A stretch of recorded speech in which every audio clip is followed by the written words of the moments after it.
خداوند باعث تمام بدبختیاته. چرا فکر میکنی خدا داره تو رو عذاب میده؟ یا خداست که باعث مشکلات و بدبختیاته؟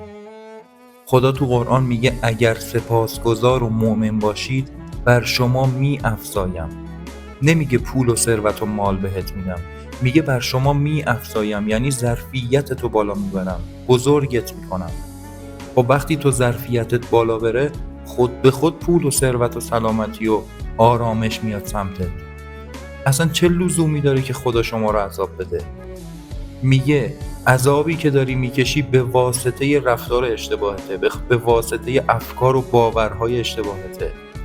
بارها گفته هر خیری بهت برسه از منه و هر شری بهت برسه از خودته. خدا رو به عنوان یک موجود عذابگر نبین. خدا فقط یک رفلکتوره، یک برگرداننده هوشمند انرژی و فرکانسته. اگر میخوای بزرگ بشی، اگر میخوای به ثروت و سعادت برسی، نگاهت رو به خدا تغییر